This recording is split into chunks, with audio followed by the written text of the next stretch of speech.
오늘 하나님의 약속된 말씀은 우리 빌립보서 계속해서 봅니다. 빌립보서 3장 10절로 14절까지입니다.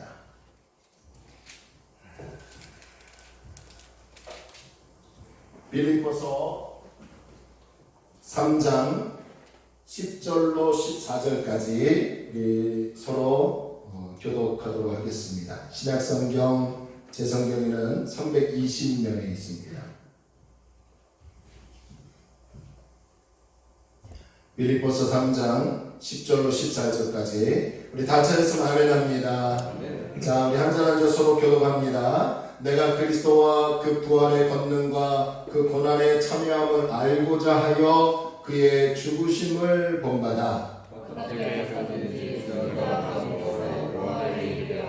내가 이미 얻었다 함도 아니요 온전히 이루었다 함도 아니라 오직 내가 그리스도 예수께 잡힌 바 된 그것을 잡으려고 달려가노라.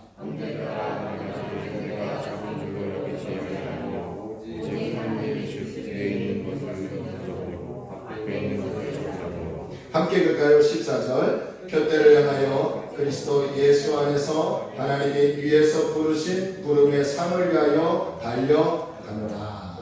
아멘. 하나님의 은혜와 축복이 저와 여러분에게 있기를 주의 이름으로 축원합니다. 하나님께서 우리의 삶을 지키시고 인도하여 주실 줄로 믿습니다. 또 오늘도 항상 또 그러더라고요. 가끔 가다가 나오는 날은 많이 나오고 또 어느 날은 또 확 빠지고 그러는데 우리 장로님들 박혜환 장로님과 서성원 장로님 우리 성도들을 좀 돌보시고요. 주중에 좀 연락도 좀 하시고 그래서 교회가 든든히 세워질 수 있도록 힘써주시기 바랍니다. 따라서 합시다. 어떻게 해서든지 라는 말씀의 제목을 가지고요. 10절부터 14절의 말씀이 어떤 내용이고 또 하나님이 어떻게 은혜를 주시는지 또 하나님께 영광 돌리고 경험되기를 소원합니다. 사도 바울이라는 사람, 그 사람은 정말 우리에게 많은 도전을 주고 또 신앙의 본을 보여줬던 사람이죠. 그런데 그가 예수 믿기 전에는요, 정말 세상적인 기준으로 볼 때는 성공한 사람이었습니다. 그의 혈통은 뼛속까지 히브리인이었습니다. 그러니까 마치 북한의 지도자처럼 내가 백두 혈통이다 라고 얘기하는 것처럼 이 사도 바울도 히브리인 중에 히브리인이었습니다. 뿐만 아니라 할례를 행했고요. 또 베냐민 지파에 소속된 사람으로서 이스라엘 12지파 중에 이 베냐민 지파를 부러워하는 사람들이 굉장히 많이 있었죠. 그리고요, 당시 최고의 율법학자, 오늘날로 말하면 하버드나 옥스퍼드 또 학교에서 석자 교수 정도 되는 최고의 이 율법의 학자였던 가말리아의 제자였습니다. 그분 밑에서 율법을 배웠고 율법을 깨달았어요. 그분 밑에서 구약을 배웠고 구약을 정통적으로 해석하는 사람이었어요. 그래서 율법에 도통한 사람이었고 율법으로는 흠이 없는 의로운 사람이었어요. 그러다 보니까요, 감히 사도 바울을 향해서 누가 뭐라고 할 사람이 아무도 없었다는 거예요. 그러나 영적인 관점, 신앙의 관점으로 보면 사도 바울은 실패한 사람이었습니다. 왜냐하면 자신의 행위를 통해서 하나님의 구원을 얻는다고 생각했고요. 또한 예수를 믿지 않았어요. 예수를 부인했습니다. 많은 그리스도인들을 죽인 살인자였고요. 그리고 교회를 열심으로 핍박한 그런 사람이었어요. 그런 사람이었기 때문에 영적인 관점으로 보면 이 사도 바울은 실패한 사람이다라고 말할 수 있는 겁니다. 그런데요, 그랬던 그가 다메섹 도상이라는 그 지역에서 누구를 만나게 됐냐면 예수님을 만나게 됩니다. 그리고 이 예수님을 만난 후부터 바울이라는 사람은요, 인식이 바뀌게 되었어요. 자신이 성취했던 모든 것들을요, 다 해로 여기고 배설물로 여겼습니다. 여러분 한번 생각해 보세요. 여러분들이 그토록 최선을 다하여 성취했던 것들을 단번에 해로 여기고 배설물로 여길 수 있겠습니까? 부모로부터 순수 혈통을 이어받았고 내가 노력해서 성취했던 것을 또 흠잡을 데가 없을 만큼 의로운 모든 것들을 다 해로 여기고 배설물로 여길 수 있었을까요? 이것이 쉬운 일일까요? 바울은 예수님을 만나고 나서요 자신의 모든 것들을 버릴 수 있었습니다. 예수를 만나지 않았다면 자신이 노력하고 성취했던 것을 계속해서 집착했을 것이고 그것으로 인하여 목말라 했을 것입니다. 그런데 바울이 예수를 만나고 예수를 알고 예수를 얻음으로 그의 삶의 태도가 변화되었고 삶의 방향이 새롭게 바뀌어졌다는 거예요. 자, 이런 맥락에서 보면 오늘 우리는 예수를 믿기 이전과 예수 믿고 난 다음의 이후의 삶은 어떻습니까? 예수를 믿으려 하면서도 여전히 옛것에 목말라하고 옛것을 버리지 못하고 예수 그리스도를 통해 만족한 삶을 살지 못하고 있지는 않습니까? 예수를 믿었는데 여전히 나의 삶의 태도와 나의 삶의 인식과 삶의 방향은 달라지지 않는 것을 우리는 볼 수 있더라는 거예요. 성경은 예수 믿고 구원받았다고 해서요 다 끝난 것이 아니라고 계속해서 강조하고 있습니다. 그런데 우리는 구원의 확신이 있다고 해서 내가 예수를 믿는다고 해서 저 천국이 보장되었다고 해서 마치 다 이룬 것처럼 오해하는 경우가 있더라는 것입니다.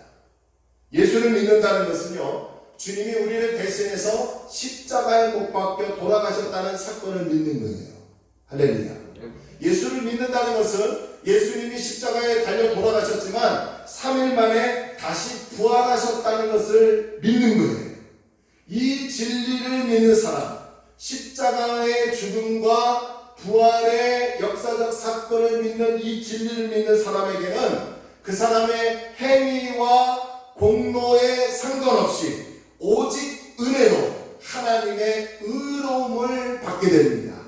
이 하나님의 의로움을 받게 된다라는 말을요 신학적으로 칭의라고 합니다.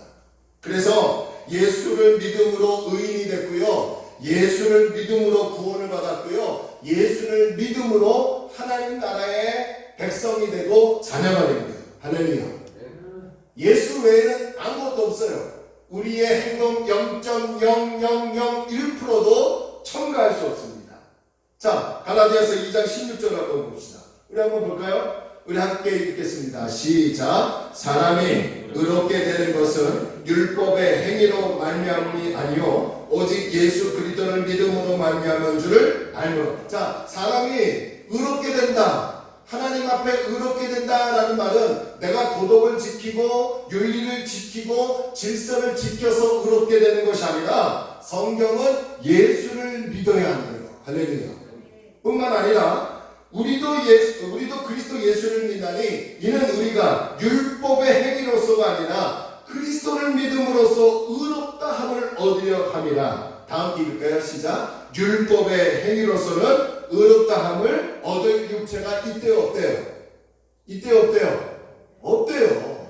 그러니까 여러분 죄송한 말이지만 뭐 타종교를 비판하는 건 아니지만 석가모니나 뭐 힌두교나 뭐 다른 알라신을 믿는 사람이나 이슬람교나 모두가 자신의 노력과 행위를 통해서 의롭게 되고 열반하게 되고 해탈한다고 주장을 하지만 성경은요 사람의 행위와 노력을 통해서 의롭게 여기는 것이 아니라 나를 위해서 십자가에 달려 돌아가시고 나를 위해서 죽음에서 3일 만에 부활하신 예수를 믿어야 하나님의 의를 얻을 수 있다는 거예요. 하나님의 의로움을 얻으니까 죄 없는 저 천국, 죄 없이 들어가는 저 천국에 들어갈 수 있는 보장이 우리에게 있더라는 거죠.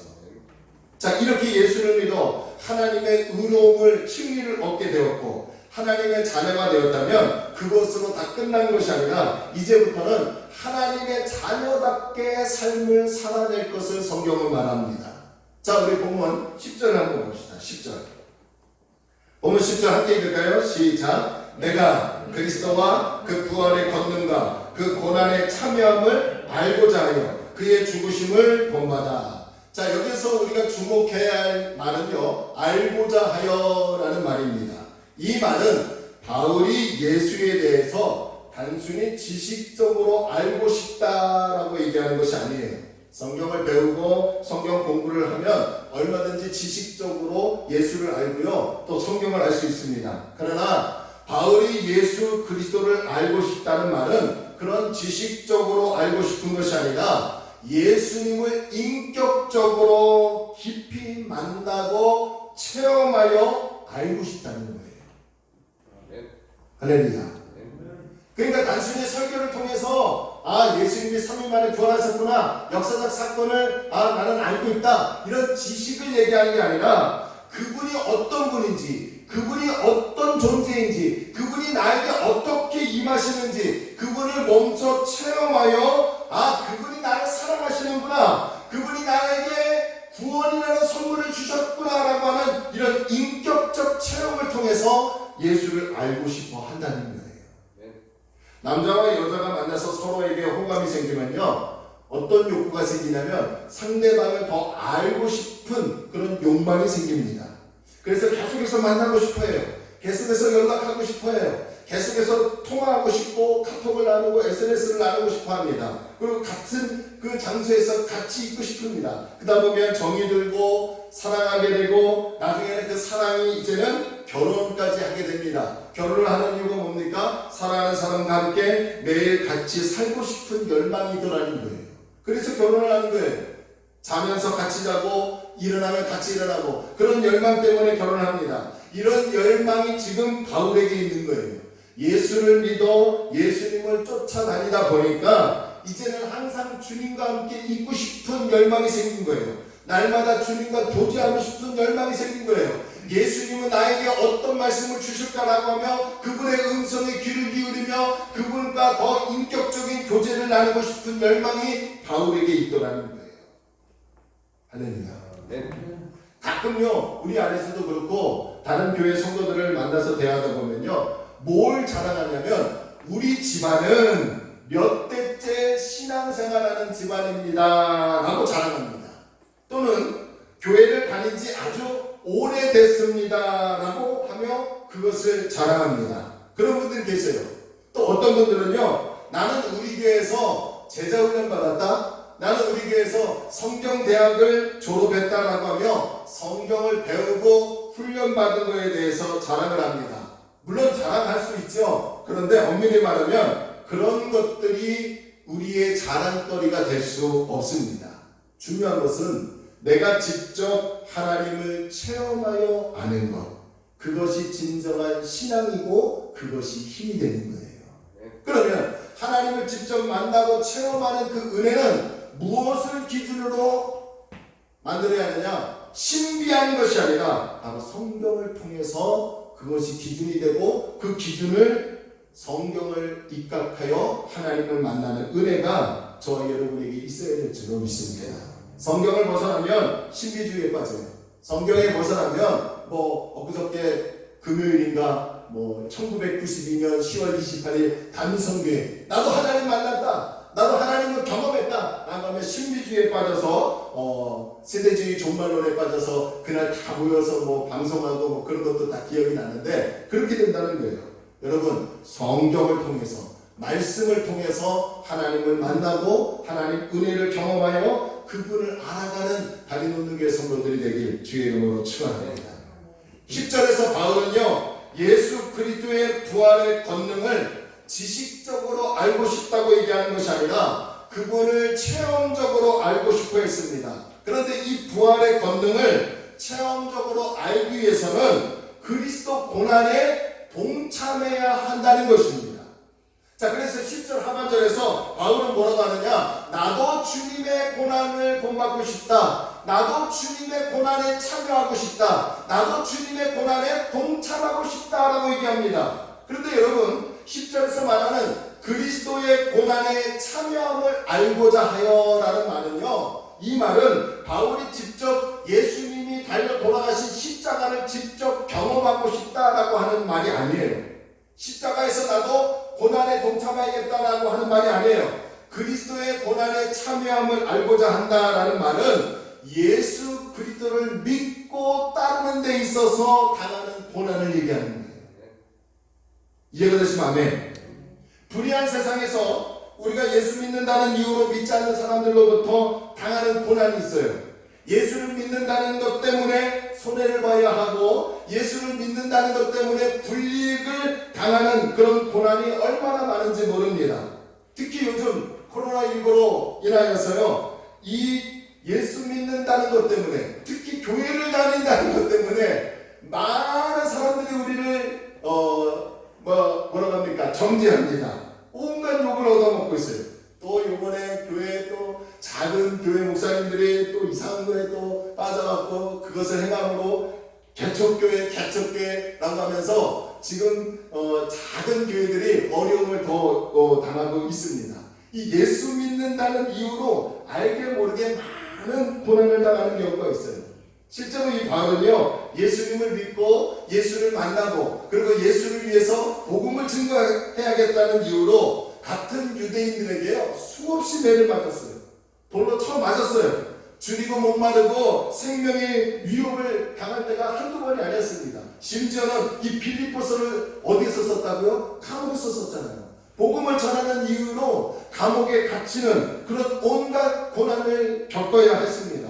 그러나 예수 믿는다는 이유로 당하는 고난이 있지만 예수를 믿는다는 이유로 죽음과 같은 고통이 있지만 동시에 우리는 그런 고난과 좋게 비교할 수 없는 부활의 권능, 할렐루야, 부활의 권능, 죽어야 부활할 수 있는 그 권능, 내가 고난이라는 죽음을 통해서 다시 살아날 수 있는 이 부활의 권능이 부활의 영광에 참여할 수 있다는 것을 기억하시길 바랍니다.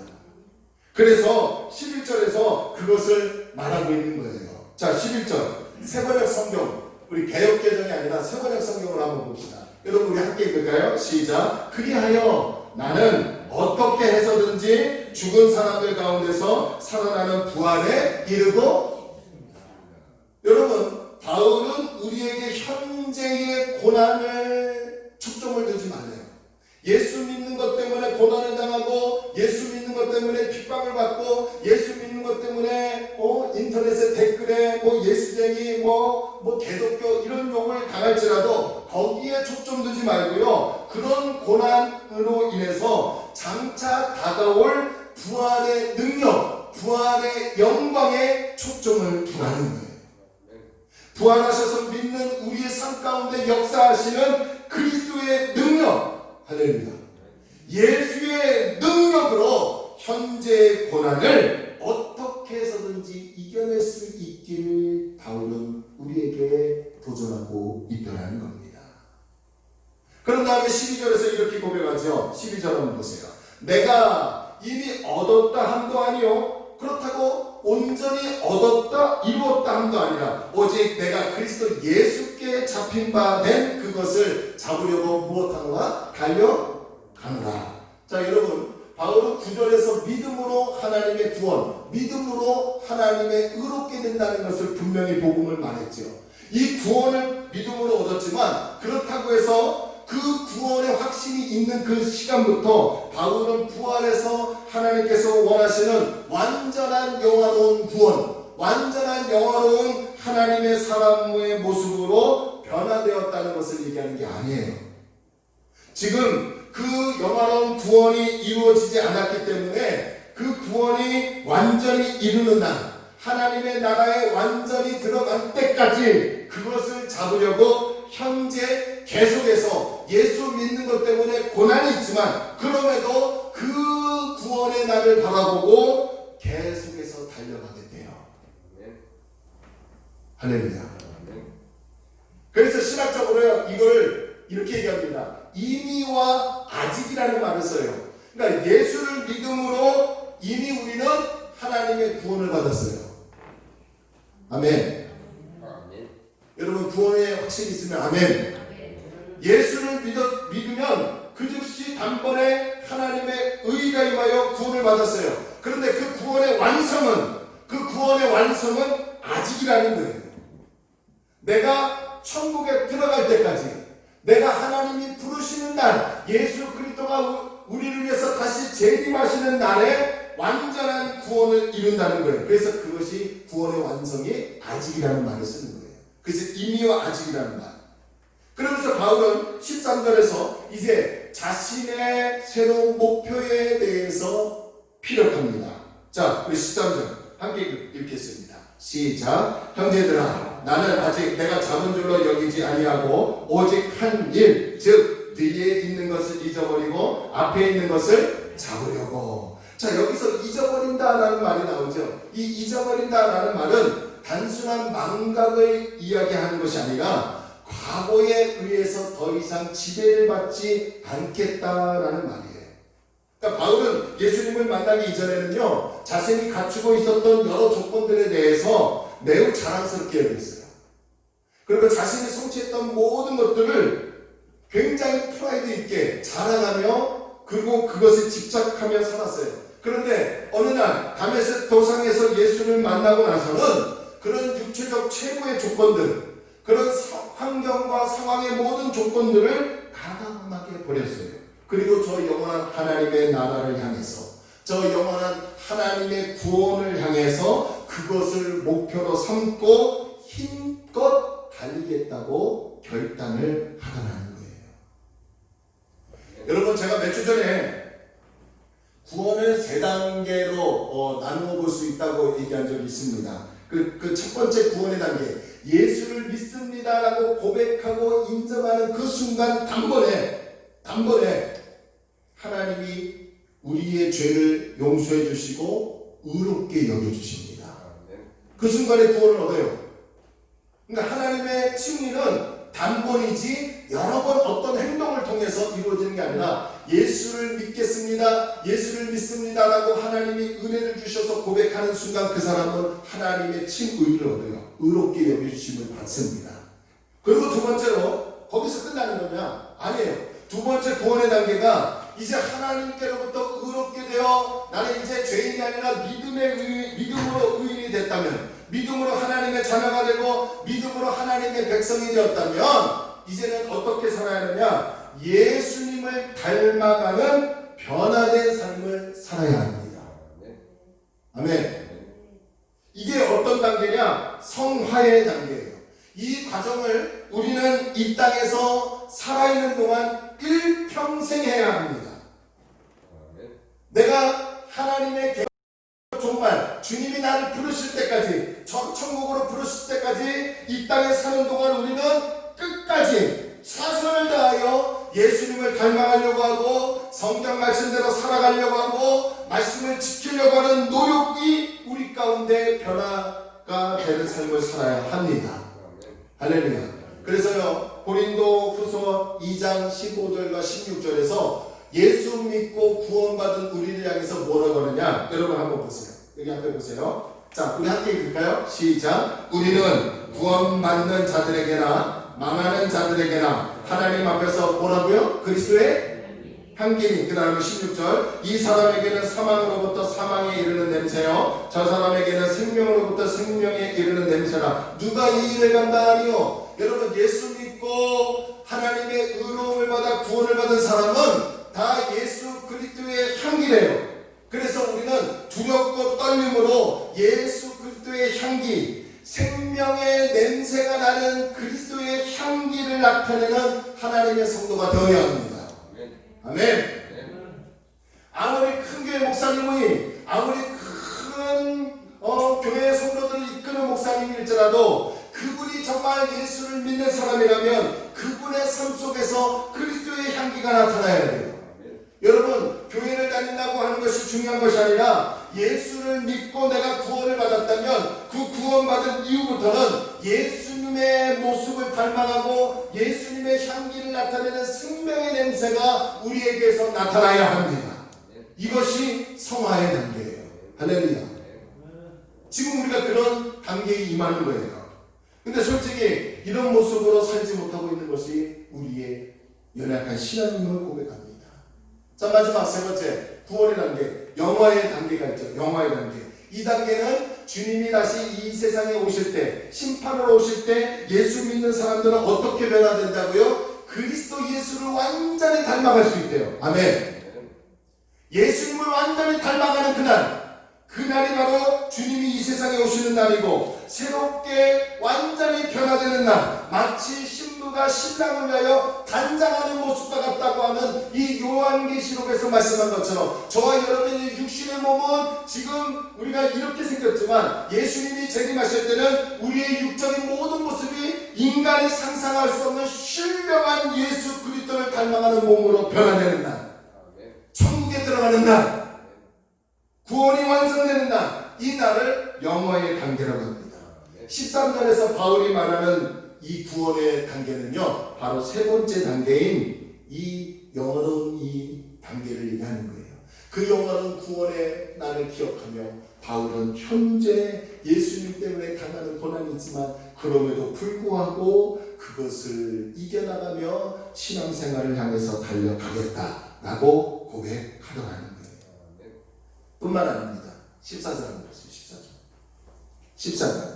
그러면서 14절 이렇게 얘기하죠. 우리 함께 읽을까요? 시작. 표대를 향하여 그리스도 예수 안에서 하나님이 위에서 부르신 부름의 상을 위하여 달려가노라.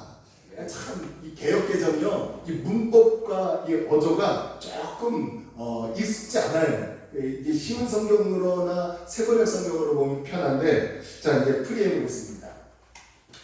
바울은 당시 로마의 성에 있던 경기가 하나 있었어요. 콜로세움이라는 그 로마의 그런 곳에서 로마인들이 굉장히 좋아했던 경기 중에 뭐냐면 달리기였습니다. 달리기.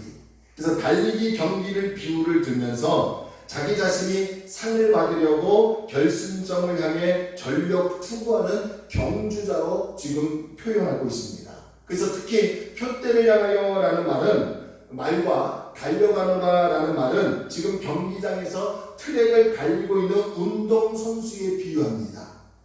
그리고 그 운동선수가 결국은 목표점이 뭐예요? 골이 나는 것도 목표지만 최선을 다하여 달려서 상을 받으려는 것. 오늘날로 말하면 금메달, 은메달, 동메달. 예. 적게 하면 상을 받지 못해요. 욕을 얻어먹지. 예? 그러니까 운동선수가 트랙을 달리면서 골인 하는 것도 목표이겠지만 상을 받으려고 열심히 달려가는 모습을 염두에 두고요, 결승점을 향해 전력 투구하는 모습을 바울은 표대를 향하여 달려가노라 라는 단어를 통해서 표현하고 있습니다. 그리고 뿐만 아니라 여러분 14절에서 보면 애매한 그 이해하기 어려운 단어가 있죠. 위에서 부르신 부름, 위에서 부르신 예수 그리스도께서 우리를 불렀대요. 근데 이 표현은 어떤 표현이냐면 이제 경기를 마치고 그 결과에 대해서 이제 심사를 하지 않습니까? 그래서 승리한 선수들에게 상을 주기 위하여 높은 단상으로 올라가도록 하는 장면을 연상케 하는 거예요. 그래서 동메달, 은메달, 금메달이 있듯이 예수를 향하여 달려가는 사람들에게 야, 내가 너에게 상을 주마하며 그 상의 단상에 세우시는 모습을 연상하고 있습니다. 이처럼 예수 믿는 우리는요, 바울이 말하는 것처럼 운동선수와 다를 바 없더라는 거예요. 마라톤 선수가 목표 지점을 향해 끝까지 달려가야 합니다. 힘들다고 숨이 차다고 목이 마르다고 해서 중도에 기권하면 그 사람은 상이 준비되어 있지 않습니다. 42.19km를 완주하기 위해서 뿐만 아니라 상을 받기 위해서 평상시에 혹독한 훈련을 감내해야 합니다. 바쁜 일이 있어도 누구를 만나야 한다고 해서 이런저런 핑계를 대고 훈련하지 못하면 그 사람은 상급은커녕 완주하지도 못할 것입니다. 그렇기 때문에 평상시에 꾸준한 훈련을 해야 하는 의무가 운동선수들에게 있는 거예요. 상을 받기 위해서 목표를 가지고 인내하며 목숨을 걸고 훈련해야 합니다. 이와 같이 예수 믿는 저와 여러분들도 역시 지금 신앙의 경주를 하고 있더라는 거예요. 우리가 저 영원한 하나님의 나라에 들어갈 때까지 눈물이 없고 곡하는 것이 없고 아픈 것이 없고 다시 사망이 없고 주님이 계시는 곳, 믿음의 선진들이 앞서 믿은 사람들이 들어간 저 영원한 하나님의 나라, 완전히 예수를 닮아 새롭게 변화되어 예수님을 닮아가는 그 영원한 날까지 우리는 이 땅에서 신앙의 경주를 해야 한다는 거예요. 그리고 주님이 부르신 그 단상 앞에서, 주님이 부르시는 그 상을 주기 위한 그 단상 앞에서 주님이 우리에게 이렇게 말씀하십니다. 야, 참 수고 많았다, 고생 많았다. 그 불의한 타락한 세상에서 믿음 지키기 얼마나 어려웠느냐. 그 많은 유혹을 뿌리치고 끝까지 나만 바라보고 와주어서 고맙다. 내가 내게 큰 상을 주마, 내가 내게 큰 잔치를 베풀어 주마 하는 날까지 표대를 향하여 달려가야 합니다. 신앙의 경주를 달리고 있는 우리가 중간에 힘들다고 해서 포기해버리면, 바쁜 일이 있다고 해서 멈춰버리고, 문제가 있다고 해서 낙심하고 주저앉게 돼버리면 과연 상 받을 수 있는 주님이 부르시는 그 단상에 설 수 있겠느냐는 거예요. 뿐만 아니라 예수 믿기 전에는 내가 이렇게 살았는데, 예수 믿기 전에는 내가 이렇게 살지 않았는데 하며 아직도 자신의 과거에 매여 산다면 신앙생활이 제대로 달려가고 있는 사람이라고 말할 수 있겠느냐는 거예요. 지금 우리는 한숨 쉬고 한눈 팔 때가 아닙니다. 예수 믿노라면 하면서 지난 과거에 연연해하며 현재의 신앙을 게을리할 수 없습니다. 저 영광스러운 부활의 날까지, 저희 영광의 하나님의 나라에 입성할 때까지, 우리가 다시 부활하여 예수의 형상으로 닮아갈 때까지, 우리를 부르신 주님이 상주시기 위하여 나를 주님의 단상 앞에 세울 때까지 어떻게 해서든 우리는 달려가야 합니다. 힘들어도 피곤해도, 코로나19로 인하여 유혹을 가해도, 코로나19로 인하여서 개척교회가 작은 공간에서 서로 얼굴 마주보며 그래서 확진이 더 많아졌다며 라고 하는 비판의 댓글이 올라와도, 뭐라고 해도, 욕을 먹어도, 심지어 우리 가족이 지인들이 미쳤다고 해도 나를 부르신 주님께로부터 상을 받으려고 가정에서나 직장에서나 사업장에서나 학교에서나 누구를 만나든지 이렇게 주일날 모여서 예배드리는 이 공간에서, 또 흩어지는 여러분 삶의 교회에서 예수님이 나를 부를 때까지, 예수님이 나에게 상을 줄 때까지 어떻게든지 신앙의 경주를 최선을 다하여 노력할 수 있는 거룩한 그리스도인이 되어야 될 줄로 믿습니다. 목사는 목사답게, 장로님들은 장로님답게, 집사님들은 집사님답게, 청년들은 청년답게, 예수 믿는 사람답게 현재 최선을 다해야 될 줄로 믿습니다. 결론을 내리겠습니다. 음악의 어머니로 불리운 핸델이라는 사람이 있습니다. 이 사람이 작곡한 노래 중에는 우리가 잘 알고 있는 메시아라는 곡이 있어요. 할렐루야, 할렐루야, 할렐루야, 이런 노래가 있는데 세계적으로 위대한 곡이고 유명한 곡이죠. 이 곡을 작곡할 때 핸델은 무려 23일 동안 잠자는 일과 먹는 일을 전폐했다고 합니다. 오직 작곡에 몰두했대요. 근데 나중에 이 곡이 나오고 나서 나중에 핸델은 그 곡을 작곡했던 때의 심경을 이렇게 고백합니다. 나는 그때 오직 하나님 나라, 그리고 그 나라의 주인 되시는 메시아이신 주님, 바로 그분만을 바라보고 있었습니다 라고 얘기하더라는 거예요. 구원자이신 메시아, 하나님 나라의 주인 되시고 이 세상을 통치하시고 주권자이신 그 예수를 한 분만을 끝까지 바라보았던 신앙이 결국은 메시아라는 위대한 음악을 탄생시킨 겁니다. 따라서 오늘 저와 여러분들도 어떻게 해서든 주님 앞에 서는 날 상급받을 수 있도록, 어떻게 해서든 저 영광스러운 하나님의 나라에 들어갈 수 있도록 모여서 드리는 이 교회 안에서, 흩어져서 여러분의 삶의 그 직장과 사업장과 학교와 나는 교회 안에서 여러분이 오늘도 내일도 내일모레도 끊임없이 표대를 향하여 달려가는 거룩한 그리스도인이 되기를 주의 이름으로 축원합니다. 할렐루야. 찬양합시다.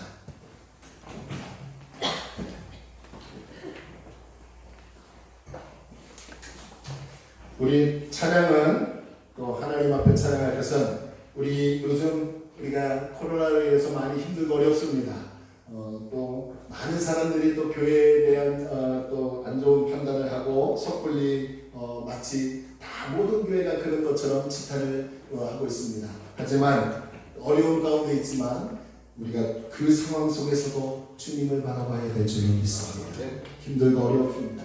코로나 때문만이 아니에요. 여러 가지 많은 어려움과 힘듦이 있습니다.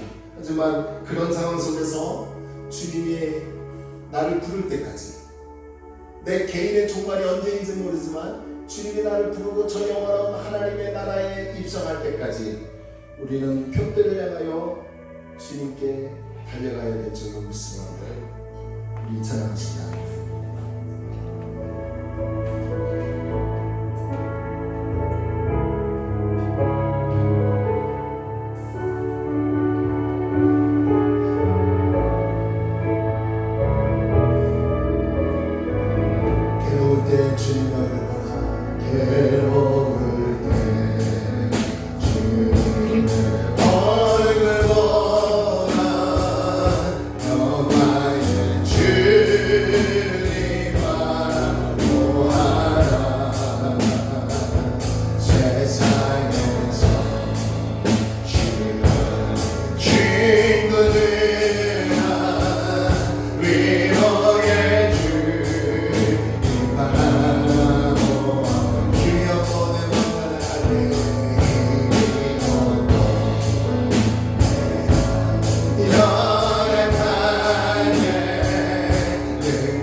요즘 같은 때는 예수 믿는 것 때문에, 예수 믿는다는 그 존재만으로도 우리는 지탄을 받고 어렵고 힘들게 사는 상황을 맞이했습니다.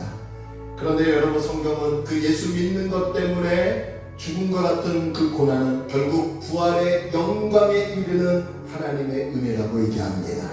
기억하세요. 여러분이 정말 예수 믿으면 저 하나님 나라에 들어갈 때까지, 저 하나님이 우리를 위하여 예비하신 상을 주기 위해서 단상의 날을 세울 때까지 그 날을 바라보고 표대를 향하여 어떻게 해서든지 견디고 이겨나가며 살아가야 될 줄 믿습니다. 주만 바라봅니다. 주님만 바라보고 있습니다. 이번 주 한 주 유월한 날도 하나님을 바라보고 살기를 원합니다. 결단하세요. 우리 조용히 말씀을 생각하며 하나님 앞에 주만 바라보겠다고 결단하기를 원합니다. 기도합니다.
사랑의 하나님, 우리가 예수 믿는다는 것은 하나님이 먼저 선제적으로 우리의 마음에 은혜를 주시고 믿음을 주셨기 때문에 예수를 믿을 수 있었고, 그리고 예수 믿고 끝나는 것이 아니라 예수님을 닮아가고 저 천성을 향하여 갈 때까지 날마다 변화되는 삶을 살아가고 있음을 고백합니다. 힘들고 어려울 때, 마치 요즘같이 코로나19 바이러스가 창궐한 이때는 교회에서 또 계속해서 확진자가 나오다 보니까 예수 믿는 것 때문에, 교회 다니는 것 때문에 얼마나 비방을 받고 지탄을 받는지 모릅니다. 이 예수 믿는 것 때문에 당하는 고난은 결국 부활의 영광에 참여하는 은혜의 반열에 서게 한다고 합니다. 부활의 능력, 죽음에서 다시 사는 이 부활의 능력, 고통은 영원하지 않고 그 통해서 다시 일어날 수 있는 이 부활의 능력이 우리 가운데 임하여 현재의 고난을 바라보지 않고 저 영원한 하나님의 나라를 바라보고 승리하는 우리 성도들 되게 하여 주옵소서. 어떻게든 하나님, 어떻게 해서든지 힘들고 피곤하고 지쳐있지만 어떻게 해서든지 표대를 향하여 달려가게 하여 주옵시고, 저 영원한 하나님의 나라에 들어갈 때까지, 하나님 우리를 부르실 때까지, 부르심의 그 상을 주기 위해서 우리를 단상 앞에 세울 때까지 어떻게 해서든지 최선을 다하는 하나님의 백성이 되게 하여 주옵소서. 모여서 예배드리는 아버지 이 교회 안에, 또 흩어져서 교회 예배자로 살아가고 있는 우리 모든 성도들, 어느 곳에 있든지 하나님이 돌보아 주시고 예수의 향기를 나타내는 거룩한 그리스도인이 되게 하여 주옵소서. 오늘도 들은 말씀 기억하며 하나님 말씀대로 살아가기를 원합니다. 유월한 날도 주님을 위하여 살아가기를 원합니다. 주여, 우리의 마음에 바울처럼 예수님을 사모하는 열망이 우리 가운데 있게 하여 주옵소서. 감사하며 예수님의 이름으로 축복하며 기도 올리옵나이다. 아멘. 이제는 우리 주 예수 그리스도의 은혜와 하나님의 크신 사랑과 성령님의 내주 내재 교통 역사 충만하시니 어떻게 해서든지 끝까지 주님을 바라보고 어떻게 해서든지 저 영원한 하나님의 나라에 들어갈 때까지 표대를 향하여 달려가기 원하여 머리 숙인 사랑하는 성도들의 심령과 가정과 생활 위에 우리나라와 우리 지역과 우리 교회 위에 하나님의 넘치는 은혜가 있기를 간절히 축원하옵나이다. 아멘.